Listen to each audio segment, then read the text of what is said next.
اچھا انسان. جب اللہ ساتھ ہے تو کس سے ڈرنا؟ بھگوان ایک ہی ہے, دوسرا نہیں ہے, نہیں ہے, نہیں ہے, ذرا بھی نہیں ہے. سب سے بہترین پلانر اللہ ہے. جب حق باطل سے ٹکراتی ہے, باطل کا سروناش ہو جاتا ہے.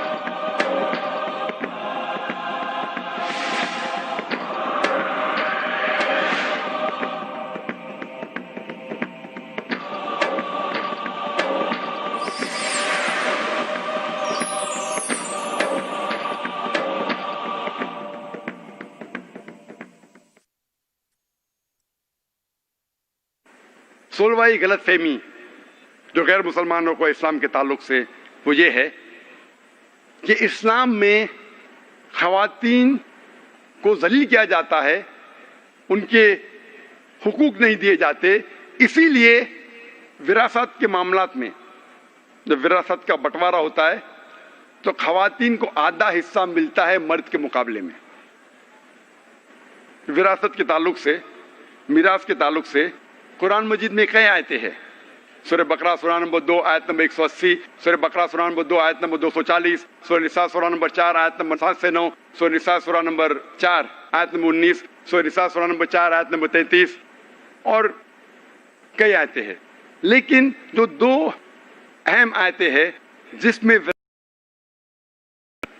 یہ سارے حصے قرض چکانے کے بعد دیے جانے چاہیے.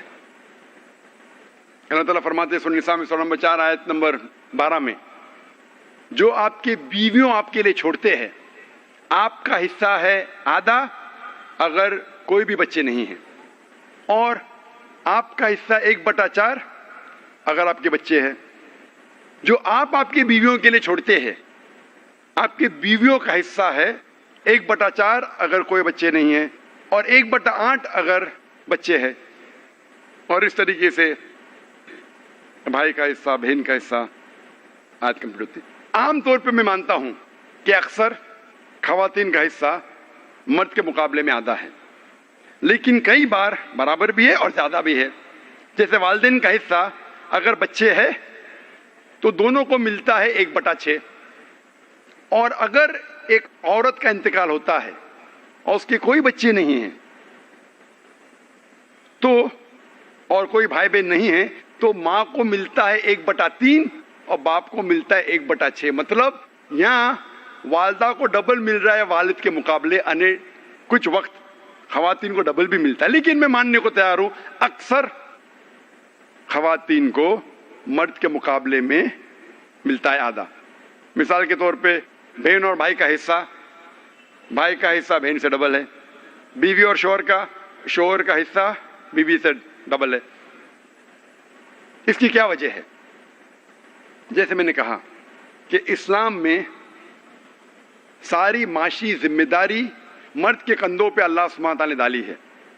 شادی کے پہلے خواتین کے والد اور اس کے بھائی کی ذمہ داری ہے, اور شادی کے بعد اس خواتین کے شوہر, اس خاتون کے شوہر یا اس کے بیٹے کی ذمہ داری ہے اس کا کھانا پینا, روٹی, کپڑا, مکان, ساری معاشی چیزوں کے ذمہ دار ہے مرد. ابھی اگر اللہ سبحانہ و تعالیٰ نے معاشی ذمہ داری ڈالی مرد کے کندھوں پہ تو یہ ظاہر ہے کہ مرد کا حصہ زیادہ ہوگا. مثال کے طور پہ اگر ایک شخص کا انتقال ہوتا ہے اور باقی رشتہ داروں کو حصہ ملنے کے بعد بچ جاتا ہے 1.5 لاکھ روپیہ, اور اس کے پاس ایک بیٹا ہے اور ایک بیٹی ہے, تو شریعت کے حساب سے بیٹے کو ملتا ہے 1 لاکھ روپیہ, بیٹی کو ملتا ہے 50,000 روپیہ.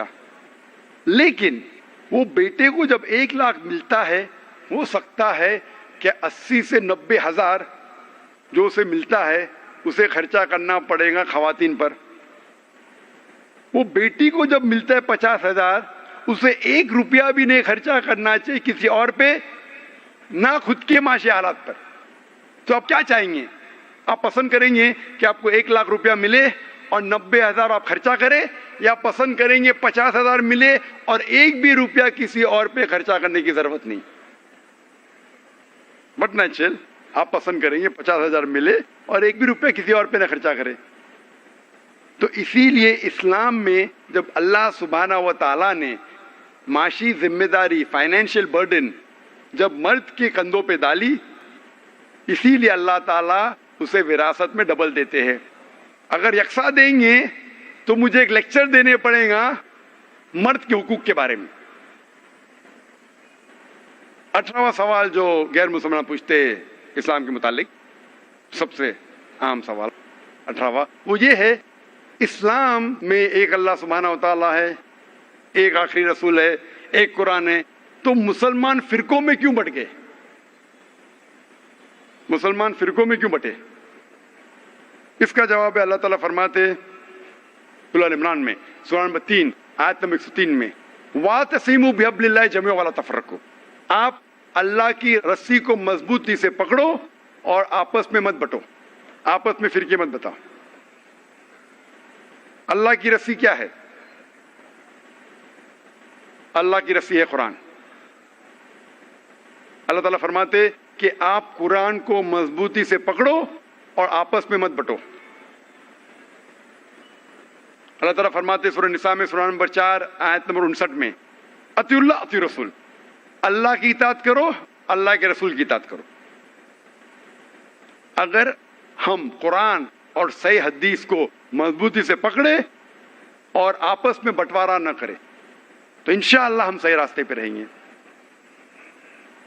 اللہ تعالیٰ فرماتے سورہ انعام میں سورہ نمبر 6 آیت نمبر 159 میں 159 میں، اے رسول ان لوگوں سے کہہ دو جو لوگ آپس میں اپنے مذہب کا بٹوارا کرتے، آپس میں اسلام کے فرقے بناتے ہیں، اے رسول ان سے کہہ دو کہ آپ کو ان سے کچھ لینا دینا نہیں، اللہ سبحانہ و تعالیٰ ان کو صحیح راستہ دکھائیں. اس کا مطلب اسلام میں فرقے بنانا قرآن کے مطابق غلط ہے، حرام ہے. پھر بھی جب ہم پوچھیں گے آپ کون ہیں تو ہم جواب دیں گے ہم یہ ہے، ہم وہ ہے، ہم فلانا ہے، ہاں ڈمکا ہے. ہم مسلمان سے پوچھتے آپ کیا ہے؟ میں یہ ہوں، میں سب سے پکا مسلمان، میں یہ ہوں، میں وہ ہوں، میں فلانا ہوں، میں ڈمکا ہوں. اللہ کے رسول کیا تھے؟ کیا تھے اللہ کے رسول؟ ہم قرآن مجید میں پڑھتے سورہ عمران میں سورہ نمبر 3 آیت نمبر 52 میں عیسیٰ علیہ السلام مسلم ہے. قرآن میں اللہ تعالیٰ فرماتے سورہ عمران میں سورہ نمبر 3 آیت نمبر 67 میں 67 میں کہ ابراہیم علیہ السلام نہ وہ یہود تھے نہ وہ نصارہ تھے، وہ تھے مسلم. قرآن مجید میں اللہ تعالیٰ فرماتے سورہ عمران میں سورہ نمبر 3 آیت نمبر 64 میں فَقُولُوا اشْهَدُوا بِأَنَّا مُسْلِمُونَ، آپ شہادت دو کہ آپ مسلم ہو. اللہ تعالیٰ فرماتے سورہ فصلت میں سورہ نمبر 41 آیت نمبر 33 میں قَالَ إِنَّنِي مِنَ الْمُسْلِمِينَ، کہو کہ میں مسلم ہوں. قرآن مجید میں کئی جگہ کہا گیا مسلم مسلم مسلم مسلم. اگر کوئی شخص آپ سے پوچھتا ہے آپ کیا ہے، صحیح جواب ہے مسلم، اول مسلم اور آخر مسلم. افسوس کی بات ہے کہ ہم مسلمانوں نے ہمارے دین کو فرقوں میں بانٹا. اللہ تعالیٰ فرماتے ہیں سورہ نساء میں سورہ نمبر 4 آیت نمبر 59 میں اطیعوا اللہ اطیعوا رسول، اللہ کی بات مانو، اللہ کی رسول کی بات مانو، اور وہ لوگ جن کے پاس امر کمانڈ، جس کے پاس علم ہے، ان کی بات مانو. لیکن اگر ان میں اختلاف ہے تو پھر سے جاؤ اللہ اور اللہ کے رسول کے پاس. اسی لیے ہم مسلمان، ہمیں عزت کرنا ہے علماء دین کا، اماموں کا، ہم عزت کرتے ہیں. اور اگر آپ صحیح عالم کو سنیں گے، اور سب ائمہ نے کہا ہے کہ اگر آپ کو میری بات ملتی ہے جو قرآن اور حدیث کے خلاف ہے تو میری بات چھوڑو، قرآن حدیث کو پکڑو. اسی لیے ہم مسلمانوں کو قرآن اور حدیث کی بات ماننا چاہیے، علماء دین کا احترام کرنا چاہیے، ائمہ کا احترام کرنا چاہیے. اور سارے ائمہ اور سارے صحیح علماء دین ہمیں قرآن کی طرف لے کے جاتے اور صحیح حدیث کی طرف لے کے جاتے. اسلام میں فرقے بنانا غلط ہے. کوئی کہیں گا کہ اللہ کے رسول نے کہا, حدیث ہے, صحیح حدیث ہے, سنن ابو داؤد کی, مجمع نمبر 3 حدیث نمبر 4579, کہ اللہ کے رسول نے کہا کہ اسلام میں there will be 73 sects, 73 فرقے ہوں گے. اور ایک حدیث ہے ترمذی کی, جہاں اللہ کے رسول نے کہا کہ اسلام میں 73 فرقے ہوں گے اور صرف ایک ہی فرقہ جنت میں جائے گا. صحابہ نے پوچھا یا رسول کون لوگ جائیں گے؟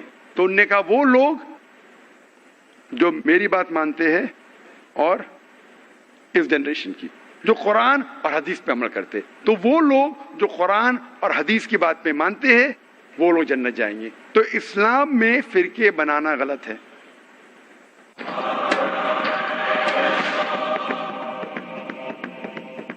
10 سال پہلے جنوری 2006 میں الحمدللہ peace T V network نے اپنے پہلے free to air T V channel peace T V English کا آغاز کیا. آج الحمدللہ یہ دنیا کا سب سے زیادہ دیکھا جانے والا مذہبی ٹی وی چینل ہے, جو 12 سے زیادہ مختلف سیٹلائٹس پر نشر ہوتا ہے, جس کے 1.5 ارب سے زیادہ پوٹینشیل ناظرین ہیں اور 10 کروڑ سے زیادہ ایکچوئل ناظرین ہیں پوری دنیا میں. My mission of life is peace in every home. 6 سے زیادہ سال پہلے جون 2009 میں پیس ٹی وی نیٹ ورک نے اپنا دوسرا T V channel peace T وی اردو کا آغاز کیا, جس کے 8 کروڑ سے زیادہ ایکچوئل ناظرین ہیں. 4.5 سال پہلے اپریل 2011 میں اسی نیٹ ورک نے اپنا تیسرا T V channel peace T وی بانگلہ کا آغاز کیا, جس کے 5 کروڑ سے زیادہ ایکچوئل ناظرین ہیں. پیس ٹی وی نیٹ ورک پہلا اور اکیلا ہائی ڈیفینیشن مذہبی سیٹلائٹ چینل نیٹ ورک ہے پوری دنیا میں. الحمدللہ peace T V net work کا چوتھا T V channel peace T V Chinese مینڈرن میں شروع ہو چکا ہے. آج دنیا کی سب سے زیادہ بولی جانے والی زبان مینڈرن ہے, جو 1 ارب 20 کروڑ سے زیادہ لوگ بولتے ہیں. And a beloved Prophet Muhammad sallallahu alaihi wasallam said that inshallah Islam will enter every home. I pray to Allah subhanahu wa ta'ala to make me and Peace TV instrumental in making Islam enter every home. اب آپ peace T V Chinese tune کر سکتے ہیں. AsiaSat 7 position 105.5 degree east, frequency 3704.5 megahertz, symbol rate 3.555 MSPS, FEC 3/4, polarization vertical. اب آپ tune کر سکتے ہیں پیس ٹی وی چائنیز مینڈرن میں.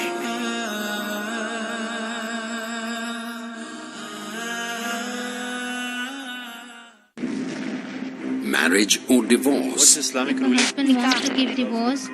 Solution or problem? Joint family system. Heaven or hell? Big fat Indians have become the norm. You choose. Beauty, wealth, family status, virtue. Decide what you want. Decide your choice. Be sad or be happy. It's your choice. Join Dr. Zakir Naik in Better Half or Bitter Half. کل رات 8 بجے اور دوبارہ صبح 10 بجے UK میں پیس T وی اردو پر.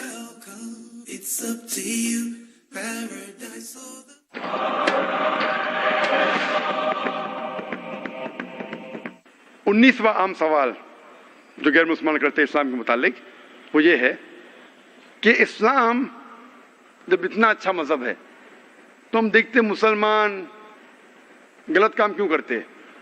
ہم دیکھتے مسلمان دہشت گردی کرتے, مسلمان چوری کرتے, کیوں؟ یہ غلط فہمی ہے. اس کی اہم وجہ ہے کہ جس طریقے سے میڈیا اسلام کو پیش کرتی ہے اس طریقے سے غیر مسلمانوں کے ذہن میں مسلمان کے بارے میں پکچر پینٹ ہوتا ہے. جس طریقے سے وہ میڈیا میں دیکھتی ہے اس طریقے سے ان کا ذہن بنتا ہے مسلمان کیسے لوگ ہیں. میرے نزدیک اس غلط فہمی کی ذمہ دار ہے میڈیا, کیونکہ میڈیا کیا کرتی ہے؟ Media they pick up the black sheep of the Muslim community and they portray as those exemplary Muslim. وہ کیا کرتی ہے کہ جو مسلمان جو اسلام کو فالو نہیں کر رہے, اسلام کا کہنا نہیں مانتے, اس مسلمان کو میڈیا پیش کرتی ہے اس طریقے سے جیسے وہ ایک عام مسلمان ہے. اور آپ اکثر دیکھیں گے میڈیا میں جب رپورٹس آتے, جس طریقے سے میڈیا رپورٹ کرتی ہے, مثال کے طور پہ آپ کو پتا ہے کہ 1995 میں اوکلاہوما بامبنگ جب ہوا تھا, جو سب سے خطرناک اٹیک 9/11 کے پہلے جو امریکہ میں ہوا تھا, اس سے 150 سے زیادہ لوگ کی ہتیا ہوئی تھی, ہیڈ لائنز تھا پیپر میں, Middle East conspiracy, Middle East conspiracy, Middle East conspiracy, کئی ہفتوں تک. اس کے بعد پتا چلتا ہے کہ 2 امریکن سولجرز اس کے ذمہ دار تھے. پھر آتا ہے ایک بار پیپر میں, بعد میں وہ نیوز غائب. اتنا بدنام کر چکے میڈیا ہفتوں تک کہ مسلمان نے کیے, پکڑا جاتا ہے, دوشی تھا کرسچن, ایک بار 2 بار نیوز میں آتا ہے, وہ نیوز غائب. ہم پڑھتے نیوز پیپر میں انڈیا کے کہ حیدرآباد میں ایک 50 سال کا عرب مسلمان 18 سال کی لڑکی سے شادی کیا, ہیڈ لائنز. دوسری نیوز, 50 سال کا غیر مسلمان 6 سال کی لڑکی کا بلاತ್ಕಾರ کرتا ہے, زنا بالجبر, آتا ہے نیوز بریف میں. نیوز بریف, چھوٹا سا آرٹیکل. تو جس طریقے سے میڈیا پیش کرتی ہے اسلام کو, اس طریقے سے غیر مسلمان کا ذہن بنتا ہے. اور جیسے میں کہا کہ they pick up the black sheep of the community and they portray the exemplary Muslim. وہ ایسے مسلمان کو چنتی ہے جو غلط کام کر رہی ہے, اور ایسا بتاتی ہے کہ عام مسلمان غلط ہے. اگر آپ کو جاننا ہے اسلام کے بارے میں, سب سے بہترین ہے کہ جانیں اسلام کی بنیادی کتاب سے, قرآن اور صحیح حدیث سے. مثال کے طور پہ اگر آپ کو جاننا ہے کہ ایک لیٹسٹ مرسیڈیز کار ہے 600S 2011 ماڈل, 2011 کی ماڈل ہے, آپ کو جانچنا ہے کتنی اچھی کار ہے. اس کار میں اسٹیئرنگ ویل کے پیچھے بیٹھتا ہے ایسا انسان جو ڈرائیونگ جانتا ہی نہیں, اور وہ کار کو ٹھوکتا ہے. میں یہ پوچھنا چاہتا ہوں, کون ذمہ دار ہے؟ کار ذمہ دار ہے کہ ڈرائیور ذمہ دار ہے؟ آپ کسے ذمہ دار ٹھہرائیں گے, کسے قصوروار ٹھہرائیں گے, کار یا ڈرائیور؟ ڈرائیور. آپ کو جاننا ہے کار کتنی اچھی